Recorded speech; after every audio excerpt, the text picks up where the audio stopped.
बाहेर असं छानपैकी पाऊस पडतोय। आज आपण कुरकुरीत मसालेदार चणे बनवूया। तशा गरम पाण्यात 2-4 तास चणे भिजू घालायचे।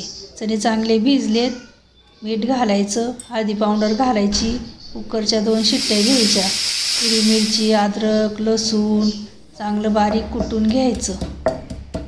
चणे चांगले शिजून झालेत, थोडीशी हळदी पावडर घालायची, मीठ घालायचं, हिरवी मिरची, अद्रक ठेचलेलं घालायचं, वरून मिरची पावडर घालायची, बेसन पीठ घालायचं, ओवा घालायचा, कोथिंबीर घालायची, थोडंसं पाणी घालून चण्यांना चांगला मसाला मिक्स करून घ्यायचा। चांगला मिक्स करून घ्यायचा, प्रत्येक चण्याला मसाला लागला पाहिजे।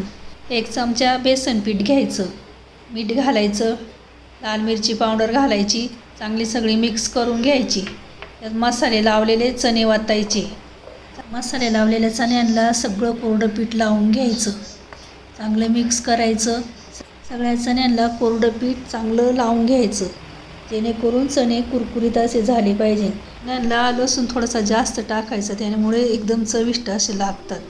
कढईमध्ये तेल घ्यायचं, तेल गरम झाले का बघायचं आणि वरून मसाले चणे सोडायचे। एकदम बारीक गॅसवरती चणे तळून द्यायचे। बारीक गॅसवरती चणे तळले का एकदम कुरकुरीत असे चणे तयार होतात। चणे तळून झालेत, एकदम कुरकुरीत छानपैकी असे पावसाळ्याचे चणे करून बघा।